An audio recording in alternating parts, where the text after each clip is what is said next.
we're trying to get as much surface area as we can possibly get of this outermost layer. That's because the outermost layer of these grooves and ridges, the outermost layer is going to become gray matter. The gray matter in the brain and spinal cord, remember, is where we are synthesizing and analyzing information. By having all of these grooves, we are maximizing the amount of gray matter that we can fit inside our skull or inside the brain. We're trying to maximize as much of that as we can. Now, we as humans have a proportionally very, very large cerebrum. That's because we are doing more higher order thinking within our cerebrum than some of the other animals. Okay. Now, all of this, like I said, is our cerebrum. It is composed of 4 lobes. Those lobes are going to be divided by those lines. Okay. So this one right here is our frontal lobe, protected by our frontal bones.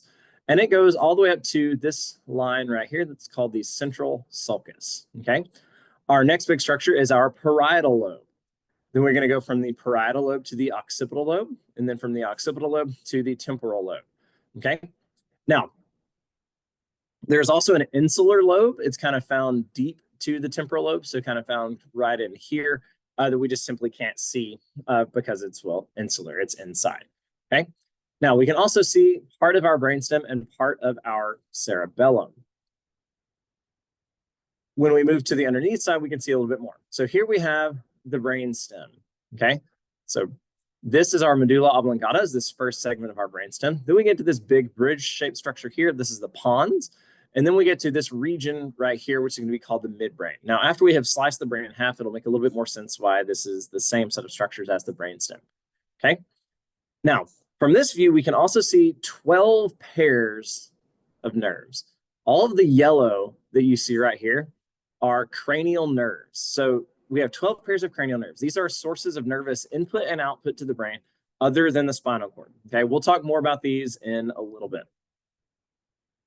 Now, we can also see some other structures, namely, or the little bumps that I pointed out a second ago as part of the midbrain. These are called our mammillary bodies. These are important because these are the reflex centers for our cranial nerve. So say we see an object, or like say light turns on and we have to reflexively contract our pupil or contract our iris so that we don't have too much light flooding onto our retina. Well, that is a reflex. The reflex center for that particular reflex would be right here in those mammillary bodies. We also have olfactory nerves, optic nerve, things like that. Okay. But we can still see our frontal lobe, we can still see our temporal lobe, occipital lobe, and now we can see our cerebellum a little bit better too. Okay. Now, if we were to slice down or right in between the left and right hemispheres of the cerebrum, we would slice open the inside of the brain, where now we can see the 4th major area. The 4th major area is our diencephalon. That's going to be this structure right here. So it's going to include our lateral ventricles, and it's also going to include the fornix, this region right here, which is going to be called the thalamus, our epithalamus. Here is our pineal gland. So this is what is going to regulate our circadian rhythm by the secretion of melatonin when it gets dark. Okay. Then we have our hypothalamus, which is this kind of W-shaped region right here. So this W-shaped spot is our hypothalamus. This is what is going to be the control center for our endocrine system. So this is what's going to be the primary control center for the vast majority of our hormones. Okay, so they're going to decide which hormone precursors to produce and when. And all that's going to happen right here in our hypothalamus. We can also see our optic chiasmus. This is where our optic nerves cross over and meet. And here we have our pituitary gland. So the pituitary gland is basically this little ball that hangs off of a stalk, which is connected to that hypothalamus. Okay. So the pituitary gland is also going to be important in our endocrine system. So important in regulating hormone levels and things like that. We move down, we can get into the brainstem a little bit more now. So the superiormost portion of the brainstem is going to be called the midbrain. Then we have our pons, and here we have our medulla oblongata. Now, I want you paying attention to something here. Notice that much of what you see in the brainstem and these big structures up here are white matter. If y'all remember when we looked at the nerves last time, we talked about how myelin is white. Okay, myelin is the color of fat. This is also the color of fat. It is the color fat because it is mostly composed of myelin, which means these white matter regions are composed of myelinated axons. These places are not doing analysis. These are not synthesizing information. These are simply highways. Okay.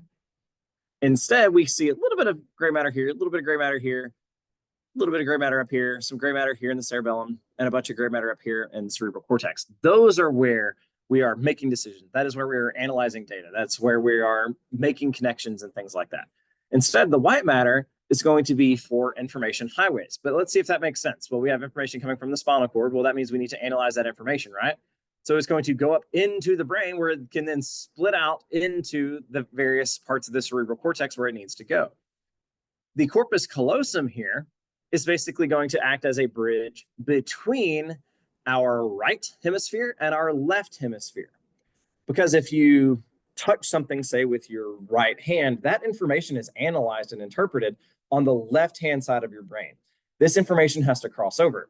And importantly, our right and left sides of our brains do slightly different things. And in some cases, not even slightly. Some cases, it's drastically different. But in many cases, in most cases, it's just slightly different. But because of that, though, information has to go back and forth a lot, which means we need a lot of bandwidth. We need a lot of ability to move information back and forth. So that means we have to have big chunks of white matter to move those big chunks of information from left to right. And then from one part of the brain to another, so that we can make all of these connections and do all of these higher order brain functions that we're trying to do inside the cerebrum. Okay. Now, we do see some gray matter in things like the pons and in things like the medulla oblongata. So these things are synthesizing information and making decisions. In some cases, just that's not the bulk of what they are trying to do. Now, on the other hand, we see lots of gray matter here in the cerebellum. So if we're doing higher order brain thinking up here, so dealing with somatosensory information, so what's happening in our body, what's happening with our senses, what's happening with vision, what's happening with emotions and memories and all of this kind of stuff. That's what we're dealing with up here in the cerebrum. Our cerebellum instead is going to be dealing with muscles, okay? Our cerebellum is primarily responsible for coordinating skeletal muscle activity, okay?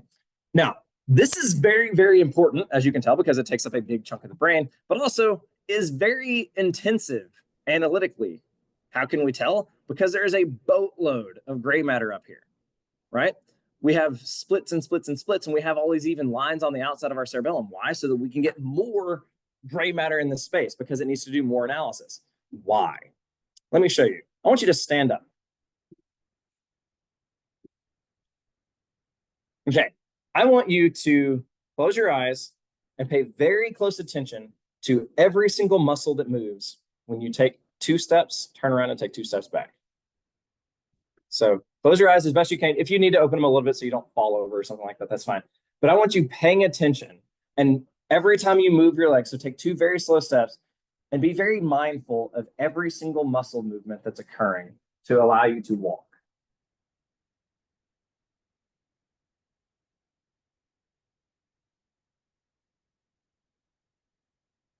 We have to, from standing straight, so my legs are parallel, I need to flex at my hip. I need to then extend my knee. But oh wait, while I'm doing that, I also have to dorsiflex my foot. I then have to flex at my hip to bring my foot back down. I then have to plantar flex my foot. I then have to flex at my knee, all while I'm flexing my hip, all while I have abductors and adductors holding everything in a straight line. All of this happening 10,000 times a day. And it does so perfectly with no conscious thought on our part. You can do this while reading a book, while playing on your phone. Do you mess up sometimes and clip something with your toes? Sure, because you weren't paying attention. But the muscles are doing their jobs with very, very little effort on the part of your cerebrum. Instead, they're just coordinating these activities on their own. However, it's very important that they do so exactly right every single time. That we do not flex our hip too far, because if my foot ends up here and then I try and transition with all of my weight on my left leg as I'm plantar flexing my toes there and bringing my weight forward and my leg is too high, all of a sudden I could fall over because I'm unbalanced. So I'm not coordinating just the muscles in one leg, I'm coordinating the muscles in the other leg, and all of their motions have to be the right amount, the right distances every single time. Now, you probably put a lot of thought into those couple of steps that you were doing really slow and feeling all those muscles move, right? More so than you probably do. That is exactly how much thought that it might take, especially a new player in something like golf or baseball, to make sure that they can do those motions correctly every single time. Because, say on a golf ball, if you are off by 1 degree at the head of the golf club, depending on your club, you could be off by 30 or 40 yards downfield. That's a problem. So as hard as it would be for you, or even someone that is very good, like a Tiger Woods, all of the focus that it takes to make sure that every single one of those muscles is coordinated exactly right every single time is how hard it is for someone who has a cerebellar defect to walk. How fun would that be? Imagine how exhausting mentally it is to do something like hit a golf ball correctly. And that's how hard it is 6,000 times. Sounds fun. This happens to people. Okay. Now, that is what our cerebellum's for. Also, congratulations, I got y'all the stretch. That was also part of the goal. All right. So y'all can go ahead and sit back down. You're fine. So we have some structures in our diencephalon. We have our lateral ventricle here. So spaces in the brain we're going to call ventricles. Here we have a ventricle, a space between our cerebellum and our brainstem. So we're going to call this the fourth ventricle. The third ventricle is this space right here that our thalamus and hypothalamus live in. Okay. So they're going to be, the left and right sides of those are going to be separated, or at least filled with our third ventricle. And then we're going to have lateral ventricles that are going to extend into either side of the brain. Okay. Now, once again, we do have white matter and gray matter in all of these places, but they're going to be in different proportions in different places. And that's because, remember, the white matter is acting as our information highway. So this way we have all interconnections between all of the four major lobes of the brain, or of the cerebrum, so that we can move information left to right, up and down, side to side, all of these fun things, so we can constantly move things around and make bunches of connections, right? We still have a bunch of white matter inside our cerebellum. Why? Because we have to tell every single skeletal muscle what to do and how far to do it and all of that kind of fun stuff while coordinating all of these activities. So we have to do a lot of analysis. That's where all the gray matter is coming in. But they're also sending a boatload of information back and forth to make sure that we can monitor all of these things. Here we have the medulla oblongata. We have some sensory centers up here where these are analyzing some information coming from things monitoring everything from CO2 levels to acid-base balances in the blood, all of that kind of stuff, so that they can regulate things like heart rate and respiratory rhythm. Okay, because that's what our medulla oblongata is going to be doing. Oh, I guess I didn't say that. So regulating skeletal muscle activity is going to be done by our cerebellum. Higher order brain things, so looking at sensory information, memories, all that fun stuff is up here in the cerebrum. Dealing with sleep, controlling hormones, that's what we're dealing with in places like our pineal gland and our hypothalamus, respectively. But our brainstem is mostly just going to be a bridge between lower order brain functions and places like, basically acting as a bridge between our spinal cord and our cerebrum. But they will handle some lower order brain functions like controlling respiratory rate and respiratory rhythm. So you say you do some physical activity. Well, while you're doing that physical activity, a lot of things are going to happen. First and foremost, inside your muscles, you have something called myoglobin. And that myoglobin, it has a bunch of oxygen stored. Okay, that oxygen store is going to be used to burn all the calories or provide all of the energy that I'm exerting right now. However, if I do this for a couple more seconds, you'll notice my respiratory rhythm is changing. Why is my respiratory rhythm changing? Because I burned through all the oxygen that I had stored in my muscles, and now the oxygen is going to my muscles is coming from one place, and it's coming from my lungs, which means I have to get oxygen to it, which means I have to breathe deeper and I have to breathe faster. My heart also has to beat harder and faster so that we can provide more blood, thus more oxygen to these tissues, which we're consuming a couple of calories at rest to now consuming a boatload of calories during intense exercise. And if you don't believe me that jumping jacks is intense exercise, my heart rate is now 140. And I was doing jumping jacks for a minute and a half. It's not bad. Very, very good as far as like quick, easy way of getting a bunch of cardio and real fast. Because you use a boatload of muscles. Now, you also will continue breathing faster so that you can replenish the oxygen stores in the myoglobin in the muscles. All of that is controlled by the medulla oblongata. I am not consciously deciding to breathe more. That is my medulla oblongata saying, hey, we have high CO2 concentrations, which means we have to breathe deeper or like breathe out more. And we have higher oxygen or lower oxygen concentrations, which means we need to breathe faster. Okay, all at the same time, it's saying, hey, we need to pump more oxygen out to these tissues because these tissues are now active. So they're monitoring the fact that these tissues are moving and they're monitoring chemical changes in the blood. It's saying, hey, let's change this person's respiratory rhythm. Let's change this person's heart rate. That's really good because me consciously, while I'm doing that, I do not have the brain space to say, hey, I should also increase my heart rate by X amount. I can't just concentrate really hard and say, you know what, I want to have a 70 heart rate right now. If my heart rate went to 70 right now, I would die. Well, not die, I would probably just pass out because I wouldn't be getting enough oxygen to my tissues at the moment.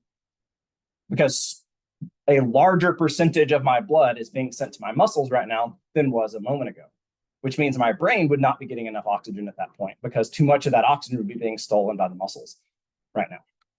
All of that is going to be controlled in the cardiac centers and respiratory centers in the medulla oblongata. Now, we also have to protect our brain. We're going to protect our brain with a series of membranes that we're going to call meninges, okay? We have 3 layers of meninges. We have the layer that is touching the surface of the brain and touching the surface of the spinal cord that we're going to call the pia mater, P-I-A space M-A-T-E-R. So the pia mater is going to be this closest layer, and it's going to be, like I said, touching the surface of the brain. Superficial to that, you see this web-like looking stuff. Anyone know what the order of animals is that contains spiders and stuff like that? What do we call them, just as a group?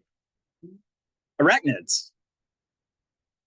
Spiders are arachnids. This looks like a spider web. This is called arachnoid matter. That's why you said arachnid. Yep. This is arachnoid matter. Easy way to remember that is because it looks like a spider web, and spiders are arachnids, as are scorpions, which don't do webs, but hey, who am I? All right, now, running through here, like, so these arachnoid matter is basically here to help hold everything in place. It's basically like bridging together our pia mater and the dura mater, okay? By bridging together the pia mater and the dura mater, we're making sure that the brain isn't going to be moving around in space. Now, this whole system, so all of the brain and stuff is going to be enveloped in a fluid called cerebrospinal fluid. So right here is cerebrospinal fluid. Right here is cerebrospinal fluid. Underneath the brain is cerebrospinal fluid. So the brain is suspended in cerebrospinal fluid. However, just because it's suspended doesn't mean it wouldn't be able to move around.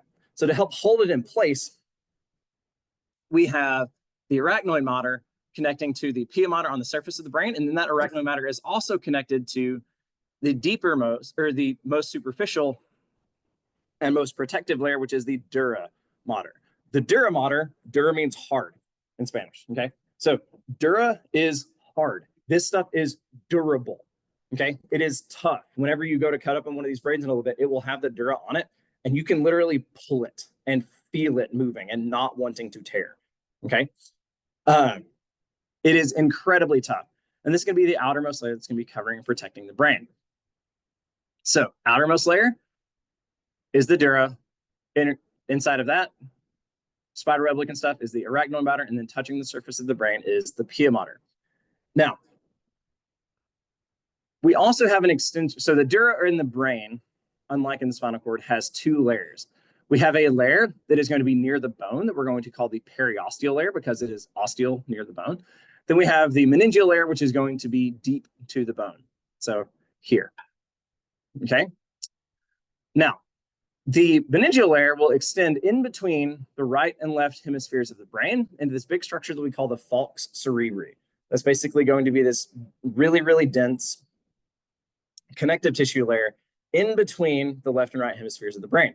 This way, like this hemisphere, like we can't send information directly from here to here. It has to go all the way around the falx cerebri, go all the way down to the corpus callosum, and then move all the way back up. Okay, instead of just being connected like directly. It can't go around. But the falx cerebri is basically here acting as, once again, another support structure. We have a big support right here in the middle, and then we have stuff tying to it. This way, the brain is not moving or jostling from left to right very much. Okay.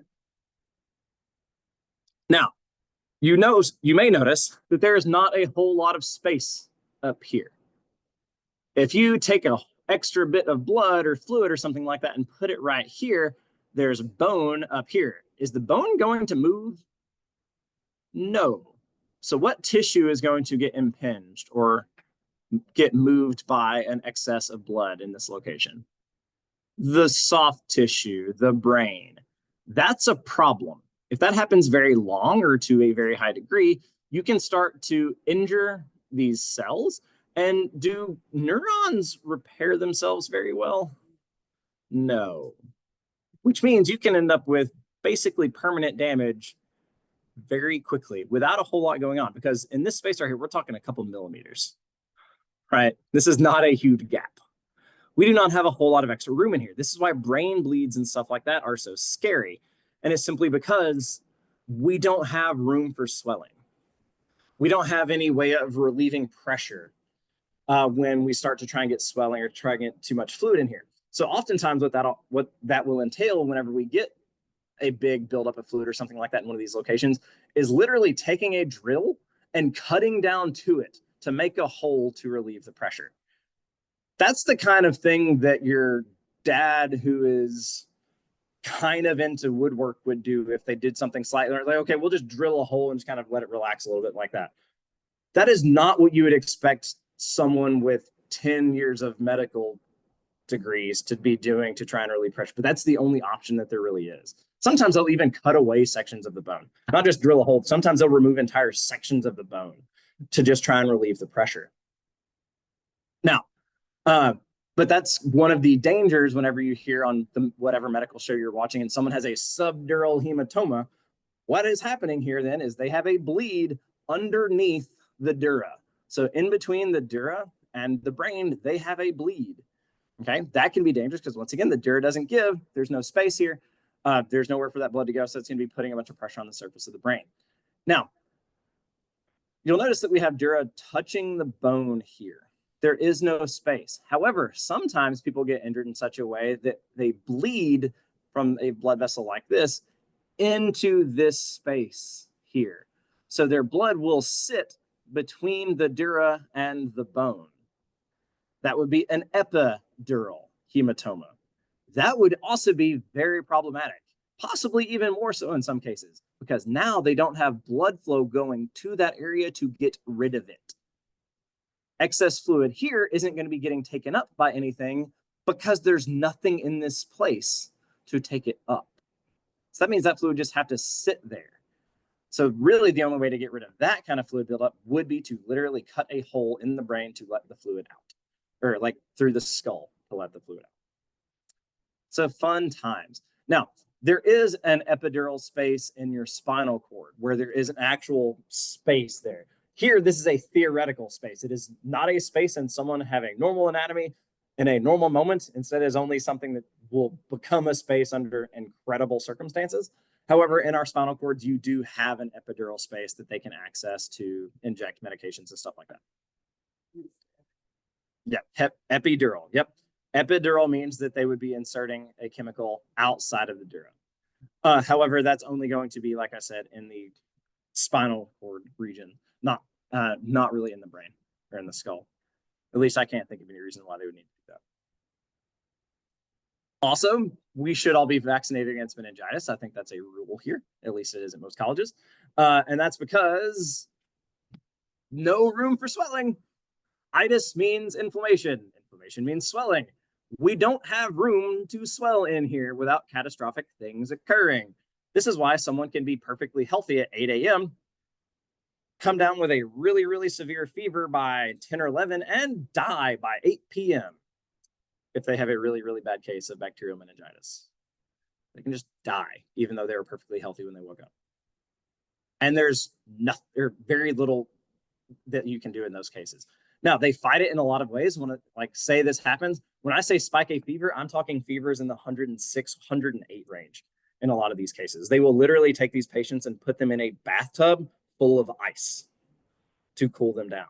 Like, tissue damage be damned. We're dealing with core temp body. Like, we have to deal with this, and like tissue burns because of being cold, and we'll figure that out later. We have to get the body temp down.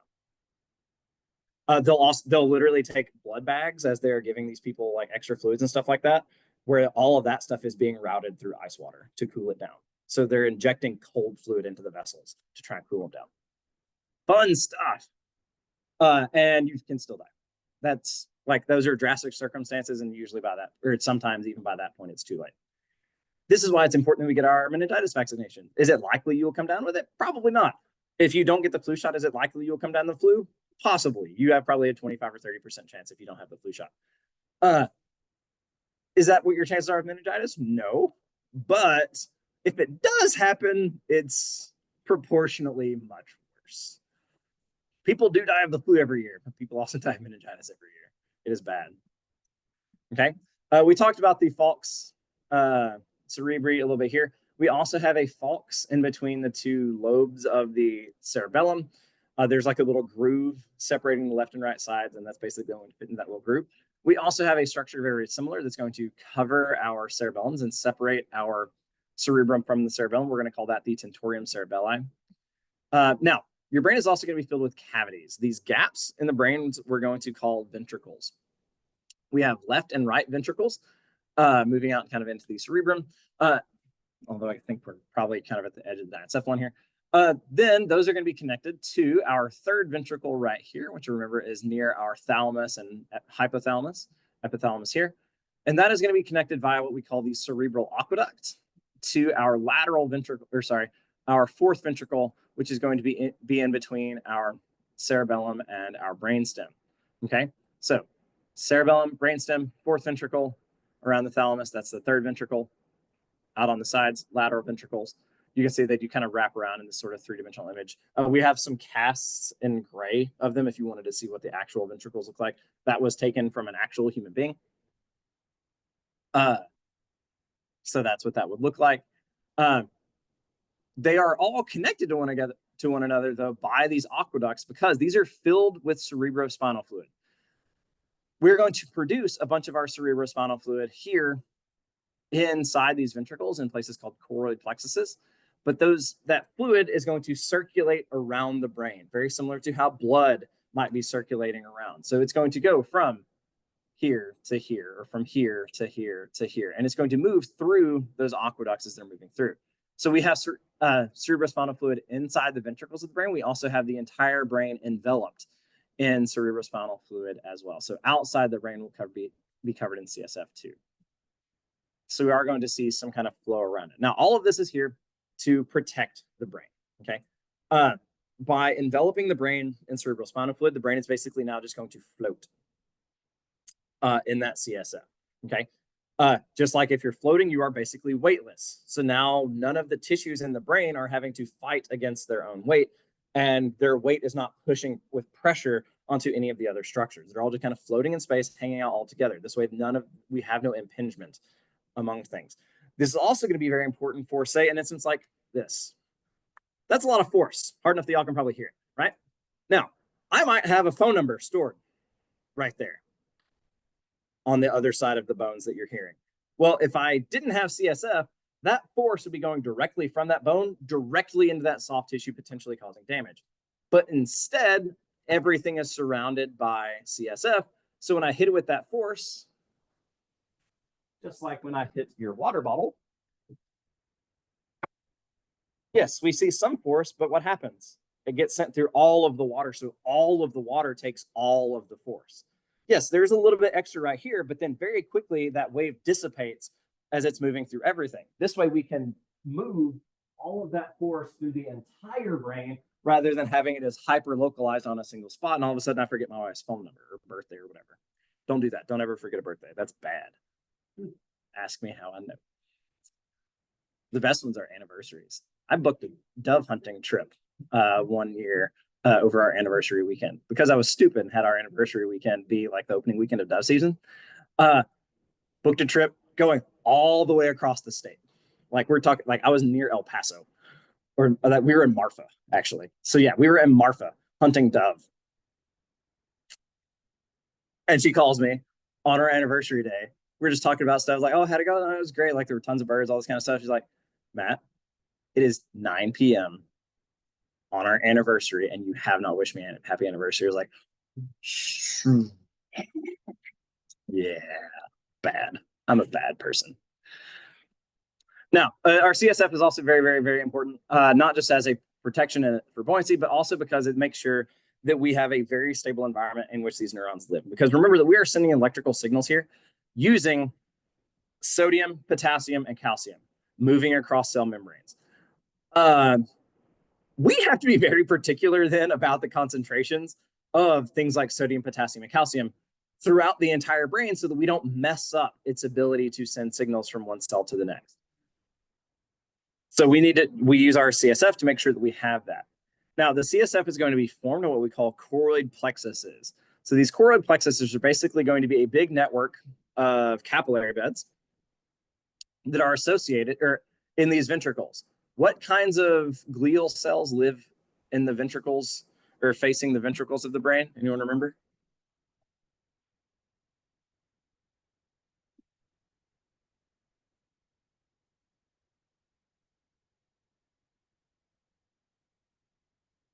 It is ependymal cells. So these are ependymal cells. They are facing the inside of the ventricle, which happens to have a blood vessel here. This is how we are going to be making our CSF, or making the bulk of it. By having these big networks here, we're able to get lots and lots and lots of surface area so that we can get lots and lots and lots of CSF production in these areas. And this is how CSF basically is circulated through the brain. So this is kind of a fun one to look at. And you can see these little arachnoid villuses that we're going to be using to basically soak up CSF. Because we're constantly producing CSF, we also have to get rid of it. It gets reabsorbed into the blood, and it gets reabsorbed into the blood in these arachnoid villuses. We've already talked about this. All right, so we've talked about the 5 things of the lobes of the cerebrum. Now, each lobe does have different functions overall. Our frontal lobe is responsible for lots of stuff: motor control, concentration, communication, all that kind of stuff, planning, personality. So someone that has a damaged frontal lobe, or if you damage someone's frontal lobe, it will oftentimes affect their personality. This is why it's such a problem for folks with CTE, so chronic traumatic encephalopathy. So football players and stuff like that, especially people that are offensive or linemen and stuff like that, just who smash faces all the time, they will mess up their frontal lobes a little bit, and it can affect their person. But that damage, as it accrues over time and as it continues damaging the cells underneath, will oftentimes affect their personality to the point where some of them do awful, awful, terrible things to other people and to themselves. Who was it? Junior Seau used to be a linebacker for like the Chargers or something like that. He noticed his personality changes and stuff over time and eventually shot himself in the heart. He killed himself by shooting himself in the heart so that they could study his brain. Football! Woohoo! Yep, bad for you. Really bad for your IQ, too. Also notice that thinking was one of the things up here. Decision making, planning, concentration. Yeah, buddy. Bad for you. They can be good for you in a lot of ways. Teamwork is a very important thing to learn. Heart and drive and determination are all important things to learn, but I would like to keep my IQ intact, thanks. I don't have enough extra points to just give them away. That's also a lot of times like why if you listen to like older boxers or older football players and stuff like that talk, they are very much degraded. Like if you look at if you watch a clip of, say, even like Mike Tyson, probably not the sharpest bulb in the tree ever, but if you compare the way he talked in 1992 to the way he talks now, there's a noticeable difference. And it can be very, very, like, it can be even more stark than that in some other things. So yeah, it can be quite bad. Muhammad Ali's, yeah, his was, he got some diseases and stuff that would also affect it. I think he had Parkinson's or something like that. So that's a double whammy. Poor guy. All right. Parietal lobe deals with a lot of our general sensory information. So what is the texture of this? What's it feel like? All that kind of stuff. Temporal lobe is going to be things like hearing and smell. Occipital lobe is vision, so visual memory. So that means we see with our eyes, and that those nerves basically go straight back to the back of our head into our occipital lobe, which is where we're going to be dealing with a lot of that stuff. And then we're going to have our insula, which is going to be dealing with memory and our sense of taste. It's also very, very, very close to our sense of smell. So these three things, our sense of smell, memory, and taste, are all incredibly close together in our brains. So they also tend to get conflated and be very good at bringing up memories. Like if you want to make someone remember something, give them a smell or give them a taste of something like that. And it's a good way of bringing back really, really high fidelity memories. That kind of stuff. So like if you taste pumpkin pie, you may remember what it was like making pumpkin pie with your grandma or something like that. Now, we also have some sensory areas. So what it means by somatosensory basically means somato means body, sensory means, well, sensory. So this means that we're looking at sensory information over here on this side over here. This is going to be in our post-central gyrus. So just behind that central sulcus. Right in front of that is our motor cortex. So these are basically showing you the proportions of these areas dealing with, in this case, motor function in these areas. Notice that the arm takes up a boatload of the proportion of the motor information that we can send out. We can really, really, really intensely control things like our arms and our legs because we walk and we move our hands. We play piano and all that kind of stuff, okay? We have to be able to control those. We also get a crap ton of information from those areas so that we know what we are touching, we know what we are feeling, and trying to deal with all that information. But you'll notice that we also get tons of information from our face, our lips, and our tongue. This way, if I were to blindfold you and hand you a rotten apple, before you even taste it, you will feel the texture. You'll smell it, but you'll also feel the texture of it and immediately spit it out. Why? Because you know if you swallow it, there's a decent chance it can make you sick. Okay, so we need to know that type of thing. We need to know it very, very, very, very well. Okay, we also have a whole lot of information leaving our brain and dealing with our face. This way, we can recognize facial expression as well as make our own facial expression because we know that facial expression is a big part of how we communicate with one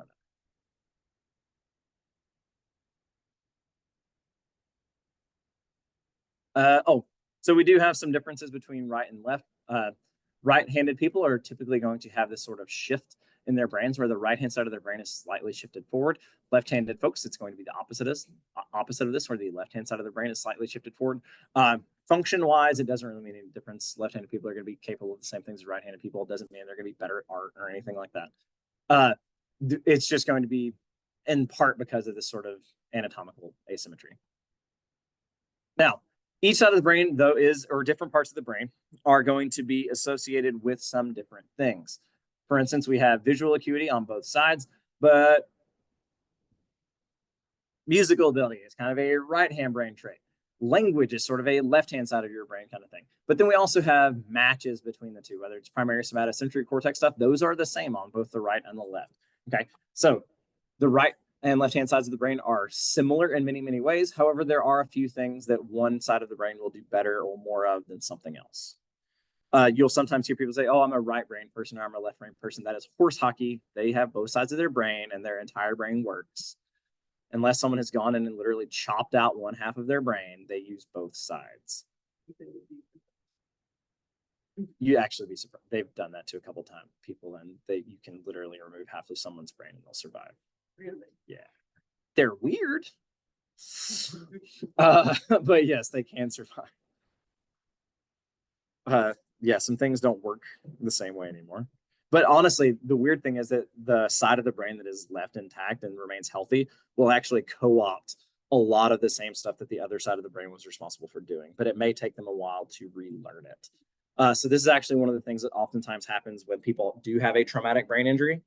Like I have a friend who was 25 feet up in a tree by himself, not roped in, and he was cutting stuff like with a pole saw.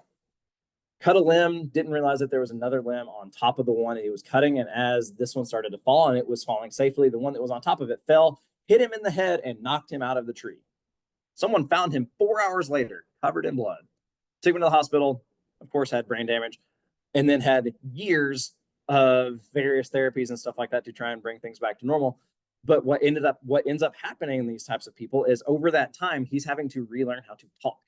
Why is he having to relearn how to talk? Because he damaged that particular part of the left-hand side of his brain because he took the limb here.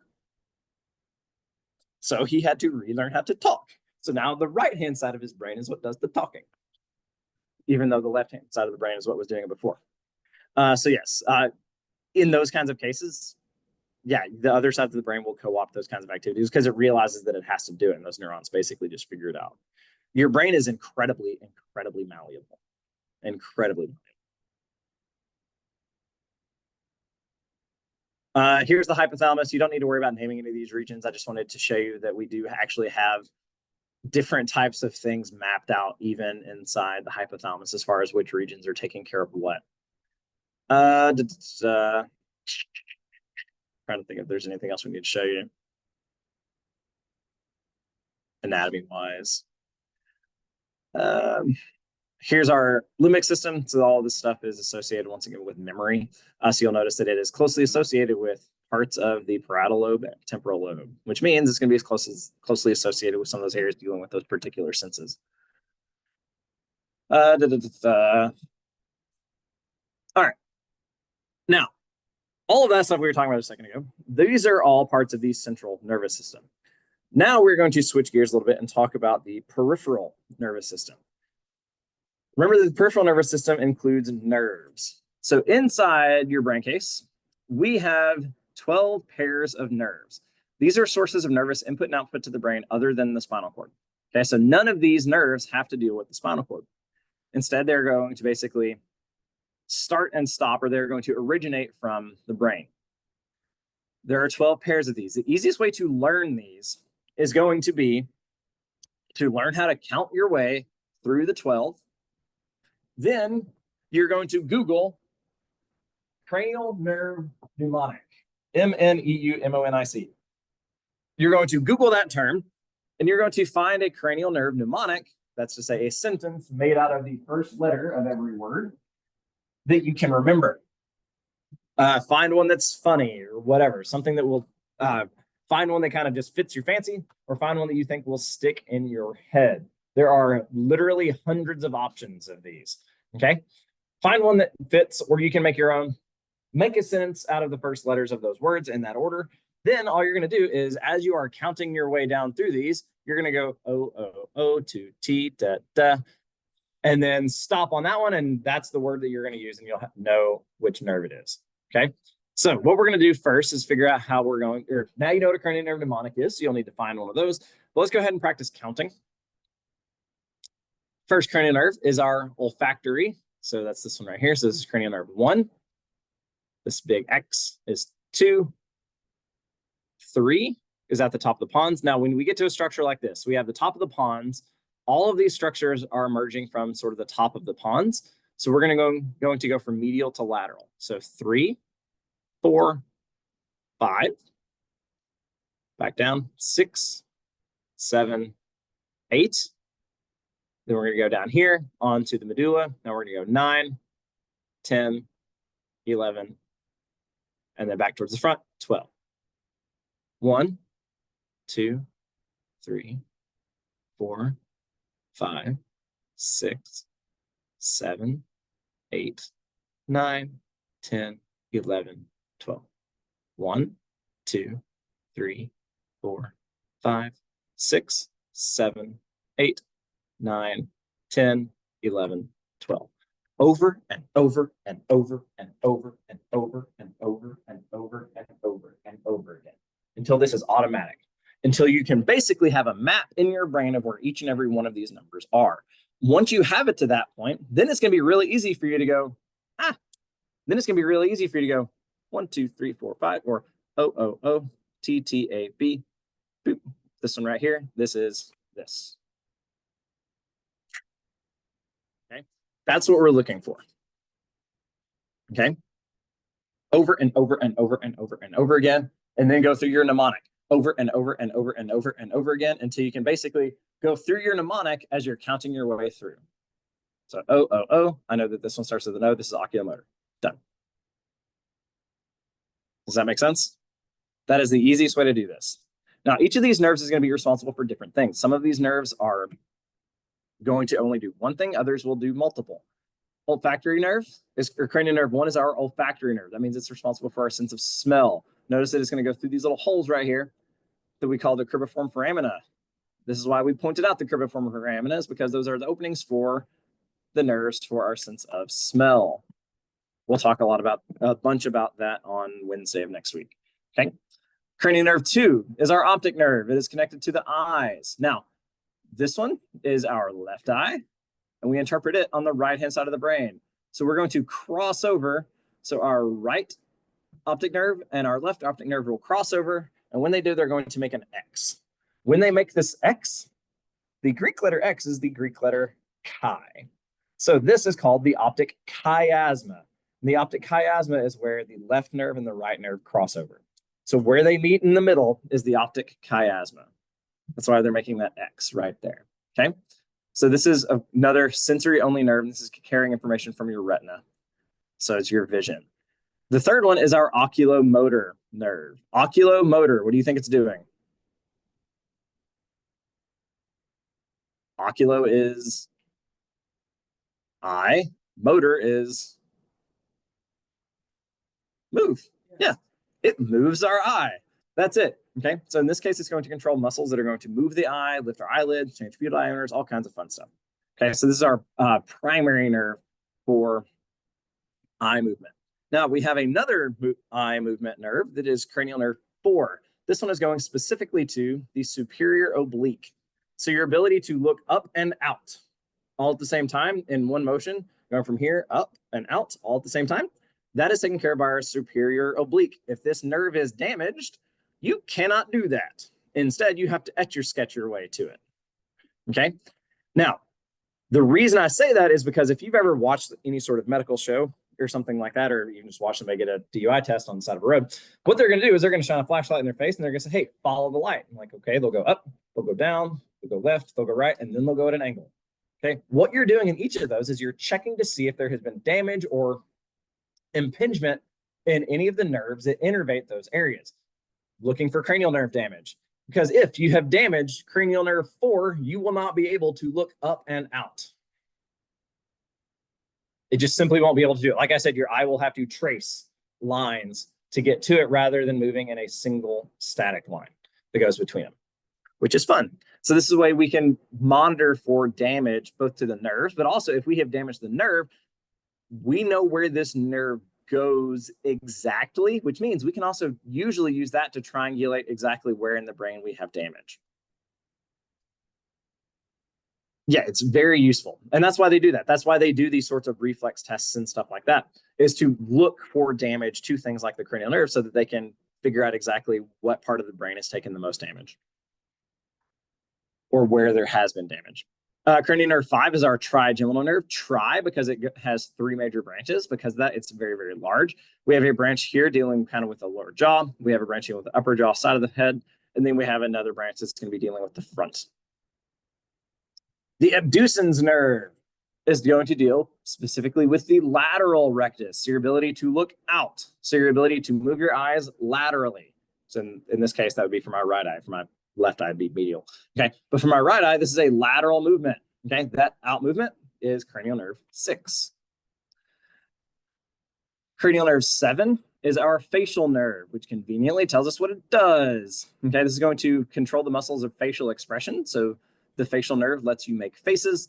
It also is going to conduct some of the taste sensations from the tongue. Cranial nerve 8 is our vestibulocochlear nerve. We're going to spend a lot of time talking about this when we go over hearing and equilibrium, because that is what it senses. It has one branch that goes to the vestibule, which is dealing with equilibrium, and it has another branch that goes to the cochlea, which is a snail-shaped structure, which is dealing with hearing. Okay, so cochlear branch, vestibular branch form together into the vestibulocochlear nerve, which is cranial nerve 8.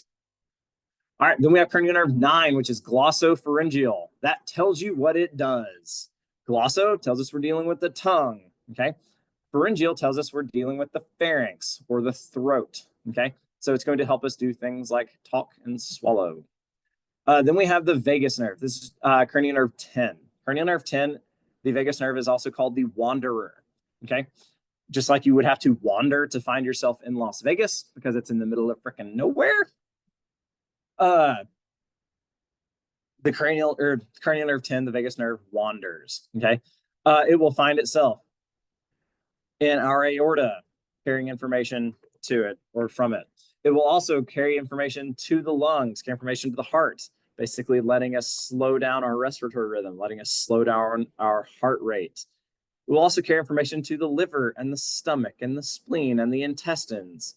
Primarily, the information that it's sending down to those is to slow them down, or at least to slow down activity in our heart and lungs so that we can slow down heart rate, slow down respiratory rhythm. Sometimes you'll even hear people in medical field talk about vageling down.